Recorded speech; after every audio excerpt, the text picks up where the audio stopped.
તમામ મિत्रों all the best. Gujarat police PSI ASI અને કોન્સ્ટેબલ મોક ટેસ્ટ નંબર 24। મિત્રો કોઈપણ પ્રકારના સમયનો બગાડ કર્યા વગર શરૂ કરીએ આપણે પ્રશ્ન નંબર 1। ભૂમિ આવરણમાં ખડકોના નાના મોટા ટુકડા માટી રજ હોય તેને શું કહેવામાં આવે છે? ભૂમિ આવરણમાં ખડકોના નાના મોટા ટુકડા માટી રજ હોય છે તેને શું કહેવામાં આવે છે? તો મિત્રો તેને બી રેગોલિથ કહેવામાં આવે છે। બરોબર છે મિત્રો, બી રેગોલિથ કહેવામાં આવે છે। ત્યારબાદ પ્રશ્ન નંબર 2। સ્તૂપની ચારે બાજુએ રચેલા ગોળાકાર રસ્તાને શું કહેવામાં આવે છે? મિત્રો બૌદ્ધ ધર્મ અંતર્ગત સ્તૂપની ચારે બાજુ રચેલા ગોળાકાર રસ્તાને શું કહેવામાં આવે છે?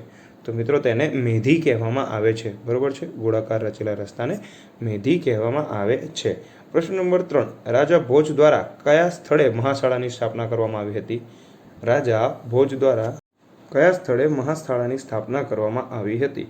તો મિત્રો અહીંયા તેનો જવાબ આવે બી ધારાનગરી। બરોબર છે, બી ધારાનગરી નામના સ્થળે રાજા ભોજ દ્વારા મહાશાળાની સ્થાપના કરવામાં આવી હતી। મિત્રો જો તમને પ્રશ્નોના સવાલ જવાબ પસંદ આવ્યા હોય તો ચેનલને સબસ્ક્રાઈબ જરૂરથી કરજો। બરોબર છે, કારણ કે અહીંયા આપણી ચેનલ ઉપર આપણે ડેલી બેસિસ ઉપર CERT અને NCERT બેઝ મોક ટેસ્ટના વિડીયો બનાવીએ છીએ। પ્રશ્ન નંબર 4। નીચે આપેલ રાજ્યોમાંથી કયા રાજ્યો દ્વારા સહાયકારી સૈન્ય યોજના અપનાવવામાં આવી હતી? નીચે આપેલા રાજ્યોમાંથી કયા રાજ્યો દ્વારા અંગ્રેજો દ્વારા સ્થપાયેલ સહાયકારી સૈન્ય યોજના અપનાવવામાં આવી હતી? તો મિત્રો તેનો જવાબ આવે ડી આપેલ તમામ। બરોબર છે મિત્રો, ડી આપેલ તમામ એટલે કે નિઝામ, અવધ અને હોલકર આ ત્રણેય રાજ્યો દ્વારા સહાયકારી સૈન્ય યોજના અપનાવવામાં આવી હતી। પ્રશ્ન નંબર 5। આયુષ્માન ભારત યોજના કયા વર્ષે શરૂ કરવામાં આવી હતી? આયુષ્માન ભારત યોજના કયા વર્ષે શરૂ કરવામાં આવી હતી? તો મિત્રો તેનો જવાબ આવે 2018માં। બરોબર છે, કેન્દ્ર સરકાર દ્વારા અને તેને અન્ય પ્રધાનમંત્રી જન આરોગ્ય યોજનાના નામે પણ ઓળખવામાં આવે છે। 1 એપ્રિલ 2018ના રોજથી આ યોજના શરૂ થઈ હતી। પ્રશ્ન નંબર 5। ભાંગુરિયાનો મેળો કયા સ્થળે ભરાય છે તે જણાવો? ભાંગુરિયાનો મેળો કયા સ્થળે ભરાય છે તે જણાવો? તો મિત્રો તેનો જવાબ આવે ક્વાંટ એટલે કે છોટા ઉદેપુર ખાતે આ મેળો ભરાય છે અને હોળીથી રંગ પાંચમ સુધી આ મેળાનો સમયગાળો હોય છે। પ્રશ્ન નંબર 7। પૃથ્વીના 100% પાણીમાંથી કેટલા ટકા ભૂમિગત પાણી છે તે જણાવો? પૃથ્વીના 100% પાણીના જથ્થામાંથી કેટલા ટકા ભૂમિગત પાણી છે તે જણાવો? તો મિત્રો તેનો જવાબ આવે 0.68%। બરોબર છે, બી 0.68% ભૂમિગત પાણી છે। પ્રશ્ન નંબર 8। નીચેનામાંથી કયો તાલુકો ખેડા જિલ્લામાં આવેલ છે તે જણાવો? નીચેનામાંથી કયો તાલુકો ખેડા જિલ્લામાં આવેલ છે તે જણાવો? તો મિત્રો અહીંયા તેનો જવાબ આવે સી કપડવંજ। બરોબર છે, કપડવંજ તાલુકો ખેડા જિલ્લામાં આવેલ છે અને ખેડા જિલ્લાનું મુખ્ય મથક છે નડિયાદ।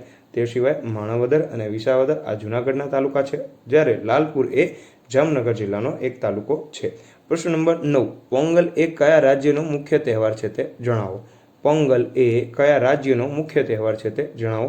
તો મિત્રો અહીંયા તેનો જવાબ આવે તમિલનાડુ। બરોબર છે, પોંગલ એ તમિલનાડુ રાજ્યનો મુખ્ય તહેવાર છે। ત્યારબાદ હવે આપણે જોઈશું પ્રશ્ન નંબર 10। ઈસવીસન 1707માં કયા મુગલ બાદશાહનું અવસાન થયું હતું તે જણાવો? ઈસવીસન 1707માં કયા મુગલ બાદશાહનું અવસાન થયું હતું તે જણાવો? તો મિત્રો અહીંયા તેનો જવાબ આવે ડી ઔરંગઝેબ। બરોબર છે, ઔરંગઝેબ એ મુગલ બાદશાહ હતા જેમનું અવસાન ઈસવીસન 1707માં થયું હતું। પ્રશ્ન નંબર 11। સૌથી નરમ ખનિજ કયું છે તે જણાવો? નીચે આપેલા કેટલાક ખનિજના ઉદાહરણોમાંથી કયું સૌથી નરમ ખનિજ છે તે જણાવો? તો અહીંયા તેનો જવાબ આવે સી ટાલ્ક। ટાલ્ક એ સૌથી નરમ ખનિજ છે। પ્રશ્ન નંબર 12। નીચે આપેલ વિધાનોનો જવાબ આપો। નીચે આપેલ વિધાનોનો જવાબ આપો। તો એ જે મૃદાવરણીય પ્લેટો એકબીજાથી દૂર જઈ રહી છે તેને અપસારી પ્લેટો કહેવામાં આવે છે। બી જે મૃદાવરણીય પ્લેટો એકબીજાની નજીક આવી રહી છે તેને અભિસારી પ્લેટો કહેવામાં આવે છે। અને સી એ અને બી સત્ય છે અને ડી બંને અસત્ય છે। તો મિત્રો અહીંયા તેનો જવાબ આવે સી એ અને બી વિકલ્પ સત્ય છે। અહીંયા આપેલ એ અને બી બંને વિકલ્પ એકદમ સત્ય છે। પ્રશ્ન નંબર 13। કયા બાદશાહના શાસનમાં સરકારી તંત્ર પૂરતી ટપાલ વ્યવસ્થા અસ્તિત્વમાં આવી હતી? કયા બાદશાહના શાસનમાં સરકારી તંત્ર પૂરતી જ ટપાલ વ્યવસ્થા અસ્તિત્વમાં આવી હતી? તો મિત્રો તેનો જવાબ આવે અલાઉદ્દીન ખલજી દ્વારા। બરોબર છે, અલાઉદ્દીન ખલજીના શાસનમાં સરકારી તંત્ર પૂરતી ટપાલ વ્યવસ્થા અસ્તિત્વમાં આવી હતી। પ્રશ્ન નંબર 14। હૈદરાબાદ એ કયા રાજ્યની રાજધાની છે તે જણાવો? હૈદરાબાદ એ કયા રાજ્યની રાજધાની છે તે જણાવો? તો મિત્રો અહીંયા તેનો જવાબ આવે તેલંગાણા। હૈદરાબાદ એ તેલંગાણા રાજ્યની રાજધાની છે। બરોબર છે। પ્રશ્ન નંબર 15। ભારતને કુલ કેટલા પ્રાણી ભૌગોલિક પ્રદેશમાં વહેંચવામાં આવેલ છે? ભારતને કુલ કેટલા પ્રાણી ભૌગોલિક પ્રદેશોમાં વહેંચવામાં આવેલ છે?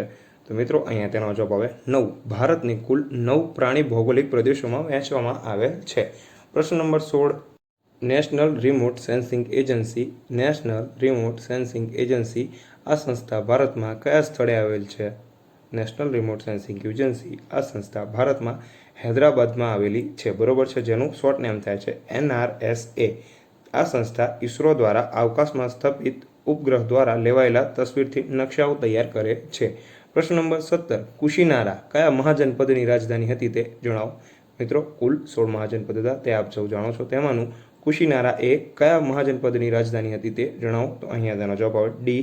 મલ્લ મહાજનપદ, બરોબર છે, તે યુપી આસપાસ ગોરખપુર વિસ્તારમાં હતું.